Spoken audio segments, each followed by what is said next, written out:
नमस्कार दोस्तों, बढ़िया। आज की इस कहानी के नाम है प्रेग्नेंट। मेरा बेटा मर गया, फिर ये प्रेग्नेंट कैसे हुई? कुलक्षणी, मार डालूंगी मैं इसे। मेरे घर के इज्जत का नाश कर दिया इसने। कहते हुए निर्मला जी संगीता का गला दबाने लगी।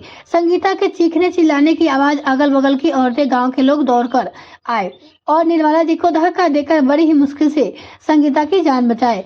संगीता सांस नहीं ले पा रही थी, उसकी हालत बुरी तरह से खराब थी। जब गांव वाले निर्मला जी को डांटने लगे तो निर्मला जी बोली, क्या करूं? अभी 1 महीना भी नहीं हुआ है मेरे बेटे को मरे हुए, और ये कुलक्षणी पेट में बच्चा लेकर घूम रही है। इसे अपने पति के मरने का जरा भी गम नहीं है। खा गई मेरे बेटे को। ऐसी डायन को मैं अपने घर में नहीं रह सकती। कहते हुए दोबारा से निर्मला जी लपकते हुए सविता के पास जाती है, लेकिन लोगों ने फिर से बीच बचाव किया। तभी जमुना काकी बीच में आती है। वो काफी उम्र दराज औरत और समझदार थी। उन्होंने चिल्लाते हुए निर्मला से कहा, अरे निर्मला, कुछ शर्म लाज की चीज नहीं बची है तेरे में? इंसानियत है कि नहीं? इसे मारने से तेरी इज्जत वापस आ जाएगी। एक बार उसकी बातों तो सुन लो, यह क्या कहना चाहती है वो तो सुन लो। जमुना काकी संगीता को अपने पास बिठाकर बड़े ही प्यार से पूछती है, संगीता, एक बात बता बेटा की तेरे पेट में बच्चा किसका है? संगीता बुरी तरह से डरी हुई थी, कांप रही थी, रो रही थी। काकी की बात सुनते ही वो फूट फूट कर रोने लगी। काकी जी, छोटी सी बात है, आप खुद ही सोचिए। अभी मेरे पति को गए हुए 1.5 महीने हुए हैं और मुझे अभी 1-2 दिन पहले ही पता चला है कि मेरे पेट में बच्चा है। मुश्किल से 1 महीना का बच्चा ही नहीं होगा, तो आप खुद ही सोचो किसका बच्चा हो सकता है।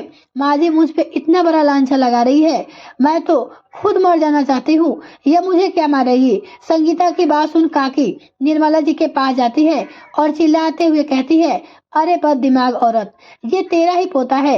1 महीने का बच्चा है उसके पेट में। अभी 2 दिन पहले पता चला है। ना जाने 1 महीने का है, 3 हफ्ते का है या फिर क्या।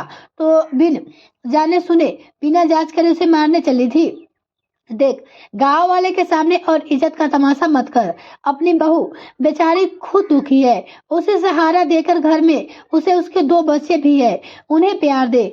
उसके ऊपर इतनी बड़ी आफत आई है तो ऊपर से इतना बड़ा लांछन लगा रही है। कैसी औरत हो तुम?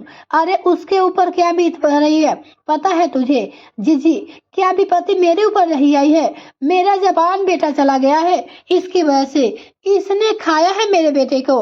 गांव वालों ने के समझाने पे जब वो लोग निर्मला जी को ही गलत बोलने लगे तो आखिरकार मजबूर होकर संगीता को अपने घर में रखने के लिए तैयार हो गई थी। असल में संगीता के पति अभी 1.5 महीने पहले ही रोड एक्सीडेंट में मौत हो जाती है। संगीता के 2 बच्चे पहले से ही थे, 8 साल का रोहन और 5 साल का राघव। तीसरा बच्चा संगीता के पेट में था, जो कि मुश्किल से भी कुछ ही दिनों का था। उसे लेकर ही निर्मला जी बवाल कर रही थी। ऊपर से सबसे बड़ी चिढ़ निर्मला जी की ये भी थी कि वह बार बार संगीता को कहती कि इसके साय में मेरे बेटे को खत्म कर दिया, यह डायन है, मेरे बेटे को खा गई। बेटे की मौत का कारण यह बिना मतलब के ही संगीता को मानती थी, जिसे लेकर वो आए दिन संगीता से लड़ाइयाँ करती, झगड़ा करती, यहाँ तक कि उसके ऊपर हाथ उठाने पे भी उन्हें जरा भी संकोच नहीं था।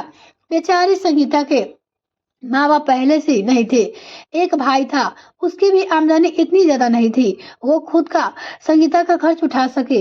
ऊपर से भाई रखने के लिए अगर तैयार भी हो तो संगीता की भाभी 3 दिन बच्चों के साथ उसे रखने के लिए बिल्कुल तैयार नहीं थी। वैसे भी मायके में गुजारा होना मुश्किल ही था और ससुराल में संगीता जी की हालत पहले से ही सही नहीं थी। ससुराल भी कोई अच्छा नहीं था, सब गरीबी में भी अपना जीवन यापन करते थे। सबका रोज का कमाना खाना था। ना कोई अच्छी प्रॉपर्टी थी, ना खेत बाड़ी थी। ले देकर एक घर और थोड़ा सा खेत था, जिसमें पूरे साल का अनाज मुश्किल से होता था। किसी भी कीमत में उन लोगों को साल में अनाज खाने के लिए खरीदना ही पड़ता था। ऊपर से संगीता पढ़ी लिखी भी नहीं थी, लेकिन मेहनती बहुत थी। दिन भर घर का काम वो अकेले ही करती थी। घर में संगीता के जेठ जेठानी, सास ससुर सब रहते थे, फिर भी सारा काम संगीता अकेले ही करती थी। पति के ना रहने के बाद तो वो अब और भी इस घर की नौकर बनकर रह गई थी। उसके ऊपर घर में एक छोटा सा बच्चा भी आसानी से शासन कर सकता था। संगीता अपनी किस्मत मानकर सब कुछ बर्दाश्त करती जाती। उसके आगे सबसे बड़ी समस्या उसके बच्चे थे। नहीं तो कितनी बार संगीता के जी में आया कि वो खुद की आत्महत्या कर ले। एक बार उसने कोशिश भी की थी। सास के तानों से, अत्याचारों से तंग आकर उसने घर में फांसी लगाने की कोशिश की। लेकिन संगीता के 2 बच्चे जब चीखने चिल्लाने लगे तो गांव वाले पड़ोसी भागकर दरवाजा तोड़ संगीता को बचाने लगते हैं। संगीता पागल हो गई थी। बार बार रोती चिल्लाती, मुझे छोड़ दो, मुझे मर जाने दो, मुझे मर जाने दो, नहीं जीना मुझे, थक गई हूँ मैं लड़ते रहते। फिर से जमुना काकी आती है और संगीता को पहले प्यार से गले लगाकर उसे चुप कराती है और फिर कहती है, संगीता तू पागल हो गई हो, क्या करने जा रही थी? तो क्या करूं काकी जी, क्या करूं? कब तक बर्दाश्त करूं? मुझसे नहीं होता बर्दाश्त। घुट घुट कर मरने से अच्छा है कि मैं एक ही बार में मर जाऊं। क्या मर जाएगी? तुम तो मर जाओगी, काम खत्म हो जाएगा। लेकिन अपने बच्चे के बारे में सोचा है कि उनका क्या होगा? अभी तो कम से कम उनको संभाल सकती है। उन्हें तुम्हारी जरूरत है। अगर उनके ऊपर से माँ का भी साया उड़ जाएगा, फिर वो कहाँ जाएंगे? यह सोच तेरे पति ने तेरे भरोसे ही बच्चों को छोड़ कर गए हैं। वह जहाँ भी होगा वहाँ देख रहा होगा कि तुम उनके बच्चे का लालन पालन कर रही हो। और अगर तुम भी छोड़कर चले जाओगे तो वह कभी खुश नहीं होगा तुमसे। यही तो गलती कर दिया था ना। उन्होंने कहा कि यही तो गलती किया है, क्यों छोड़ कर गए मुझे? वह इस पापी दुनिया में कहते हुए रो पड़ी थी संगीता। उसके रोने से काकी का कलेजा फट जाता है। वह मजबूर थी। गांव के चक्कर में फिर उनके घर में भी बेटे बहू है, नहीं तो वो खुद ही संगीता को अपने पास रख लेते। इस बार फिर निर्मला जी को सब लोग उन्हें भला बुरा कहते हुए बहुत समझाया, प्यार से धमका के एक बार फिर से शांत हो गई निर्मला जी। लेकिन अब यह हर 10-15 दिनों में यही होता था। अक्सर संगीता के चीखने चिल्लाने की आवाज आती रहती थी। कभी निर्मला जी उसे मारती तो कभी वो खुद ही परेशान होकर अपने आप को खत्म करने थी। कभी बच्चे को रोने की आवाज तो कभी संगीता की रोने की आवाज। पूरे गांव में एक आतंक सा हो गया था। 10-15 दिन बाद एक बार फिर से संगीता एक छोटी सी गठरी लेकर बच्चे के साथ घर छोड़ने के लिए तैयार हो गई थी। रास्ते में अचानक से ही उसे जमुना काकी मिली। उन्होंने संगीता को रोका। संगीता कहाँ जा रही हो? काकी जी, मैं कहीं चली जाऊंगी, रोड पे बैठूंगी, भीख मांगूंगी, लेकिन यहाँ नहीं रहूंगी। आपको नहीं पता मेरे साथ कितना बुरा व्यवहार होता है इस घर में। पूरे दिन मैं नौकरों की तरह खटती रहती हूँ, चाहे बीमार रहूं, तकलीफ में रहूं, किसी को मेरी तकलीफ दिखाई नहीं देती। सुबह से लेकर रात तक पूरे परिवार का काम नौकरों की तरह करती हूँ। झाड़ू पोछा, बर्तन, कपड़े, यहाँ तक कि छोटी बच्चों से लेकर घर के बुजुर्गों तक एक एक कपड़े, अंडरवियर, यहाँ तक कि जेठानी की पैंटी बिरा तक धोती हूँ। इसके बाद भी मेरे साथ यह सलूक किया जाता है। नौकरों से भी बदतर व्यवहार हो रहा है मेरे साथ। संगीता की बात सुन कुछ सोचते हुए काकी ने कहा, संगीता एक काम करो, जब तुम्हें नौकर ही बनकर रहना है तो यही नौकरी बाहर कर लो। कहाँ करूंगी बाहर काकी? आप तो पता है ना मेरी स्थिति, ना पढ़ी लिखी हूँ, कौन सी नौकरी करूंगी? कौन देगा नौकरी? संगीता, पेट पालने के लिए पढ़ा लिखा होना ही जरूरी नहीं है। दुनिया में ऐसे बहुत ही बिना पढ़े लिखे लोग भी हैं जो अपने परिवार का पेट पालते हैं। जब तू इस घर में नौकर की तरह काम कर ही रही तो बर्तन ही धो रही है, तो अगर वही बर्तन तुम बाहर भी धोगी ना तो तुझे 2 पैसे मिलेंगे, इज्जत की रोटी तो खाएगी। ऐसे बहुत से घर है जहाँ पे झाड़ू पोछा बर्तन किया जा सकता है, किसी का घर का खाना बना सकती हो। 46 घर भी 4 से 6 घर भी पकड़ लोगी तो तुम्हारे महीने का आराम से खर्चा निकल जाएगा। लेकिन काकी, आपको पता है ना कि मैं यहाँ से फुर्सत नहीं हो पाऊंगी। ये बात तो है, ये रोज रोज का झंझट खत्म करना पड़ेगा। एक काम कर, मैं करूंगी तो गांव की नजर में शायद बुरी बन जाऊंगी, शायद तेरी सास मुझे घूम घूम के बदनाम कर दे। इसलिए तू खुद ही कल पंचायत बुला ले, पंचायत में मैं तेरे साथ खड़ी रहूंगी। गांव के लोग भी वैसे ज्यादा निर्मला के बारे में जानते हैं, इसलिए ज्यादातर लोग तुम्हारे साथ ही रहेंगे। तुम बस अपने लिए इस घर में हिस्सा मांग लेना और सबके सामने अगर तुम्हारे रहने के लिए एक कमरा भी मिल गया ना, तो कम से कम तुम्हें निर्मला से छुटकारा तो मिल जाएगा, रहने के लिए छत तो हो जाएगी। बाकी खर्च के लिए तो मैंने तुम्हें बता ही दिया है। काकी की बात सुनकर एक नई आशा जागी थी संगीता के मन में। अगले दिन ही वह पंचायत बुलाती है और पंचों के सामने रोते हुए कहती है, पंच परमेश्वर, मैं ना पढ़ी लिखी हूँ, ना बहुत ज्यादा मुझे ज्ञान है। मैं कोर्ट कचहरी पुलिस के चक्कर में नहीं जाना पड़ती हूँ।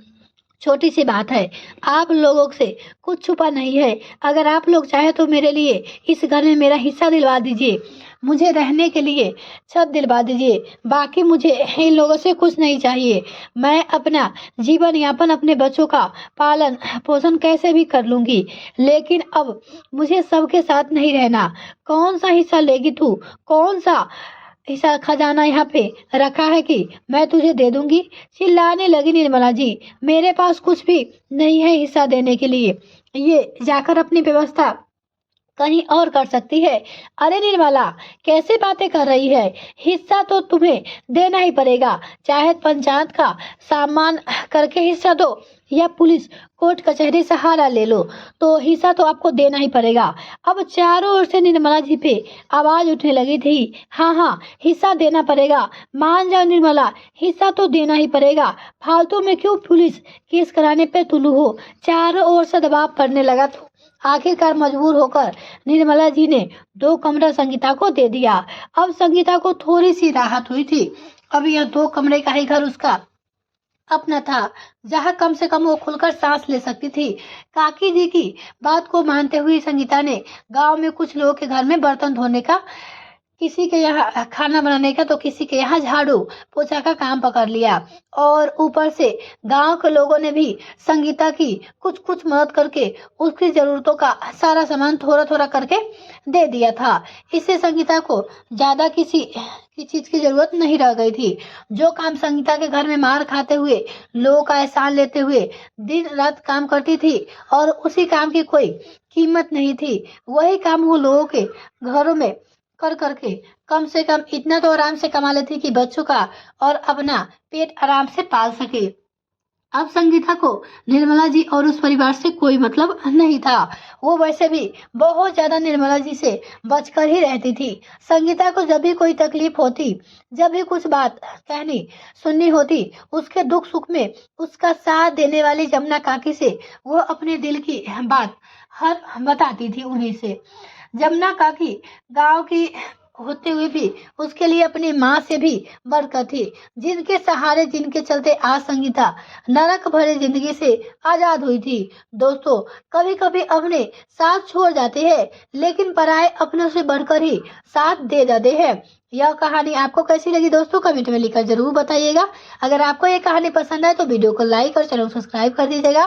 साथ में बेल आइकन प्रेस, ताकि मेरे आने वाली वीडियो का नोटिफिकेशन आपको सबसे पहले मिल सके। इस वीडियो को देखने के लिए बहुत बहुत धन्यवाद।